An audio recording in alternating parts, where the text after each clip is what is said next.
हिमाचल अभी के radio bulletin के साथ मैं भावना ठाकुर। पेश है अभी तक के प्रमुख समाचार।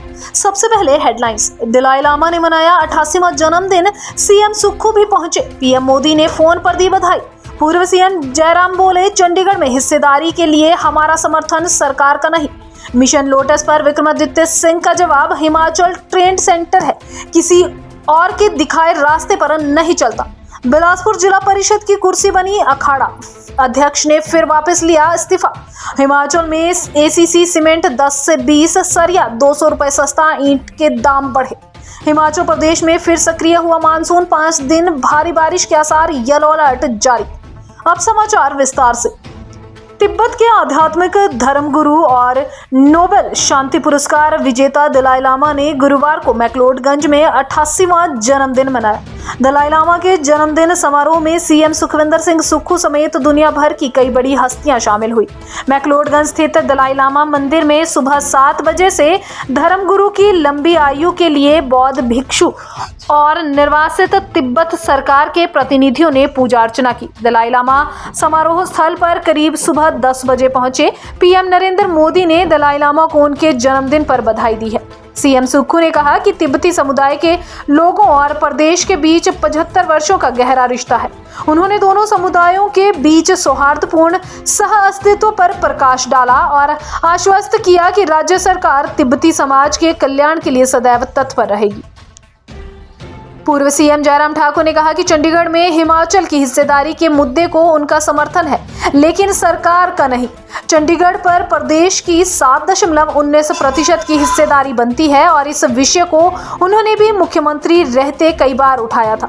इस विषय का समाधान उचित मंच पर वार्ता कर ही निकला जा सकता है।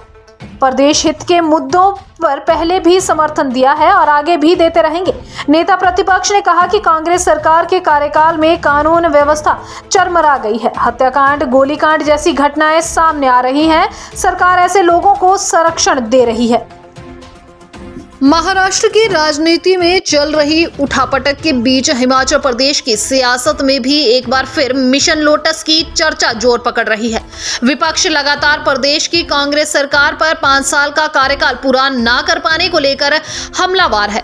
अब ऐसे में प्रदेश सरकार में कैबिनेट मंत्री विक्रमादित्य सिंह ने प्रदेश में मजबूत सरकार होने का दावा किया है और सरकार के पूरे 5 साल चलने की बात कही है।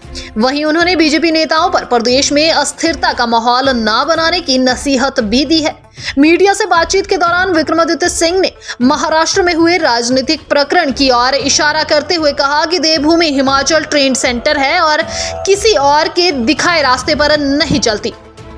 शेष समाचार ब्रेक के बाद। आपके स्वास्थ्य का प्रहरी, श्री बालाजी हॉस्पिटल, कांगड़ा, हिमाचल। बिलासपुर में जिला परिषद अध्यक्ष की कुर्सी वर्तमान में अहम की लड़ाई का अखाड़ा बनकर रह गई है।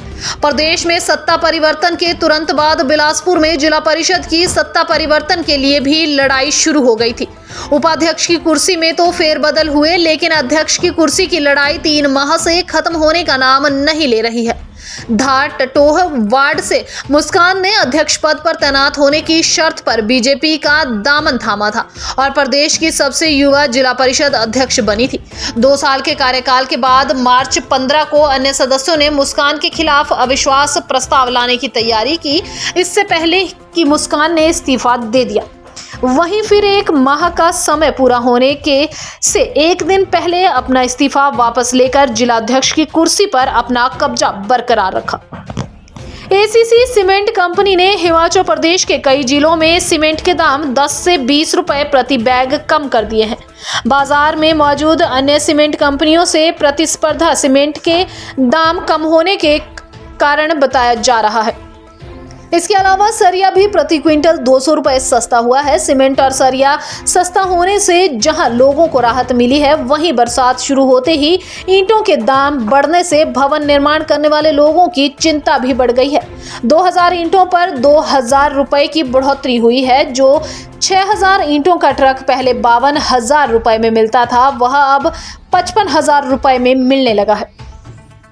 हिमाचल प्रदेश में बीते कुछ दिनों से सुस्त रहने के बाद मानसून फिर से सक्रिय हो गया है। मौसम विज्ञान केंद्र शिमला द्वारा आज जारी किए गए ताजा पूर्वानुमान के तहत प्रदेश में 5 दिनों तक भारी बारिश होने के आसार हैं। विभाग ने इसको लेकर येलो अलर्ट जारी किया है और लोगों से एहतियात बरतने की भी अपील की गई है। मौसम विज्ञान केंद्र शिमला के निदेशक डॉक्टर सुरेंद्र पाल ने बताया कि प्रदेश में अभी भी भारी बारिश का दौर जारी रहेगा। उन्होंने पर्यटकों सहित आम लोगों से आग्रह करते हुए कहा कि वह नदी नालों की ओर ना जाएं ताकि किसी भी प्रकार की अनहोनी से बचा जा सके। डॉक्टर पाल ने बताया कि भारी बारिश से सड़कें और रास्ते बंद हो सकते हैं, ऐसे में कोई भी प्रोग्राम मौसम को देखते हुए बनाया जाए। इसी के साथ समाचार समाप्त हुए। नमस्कार।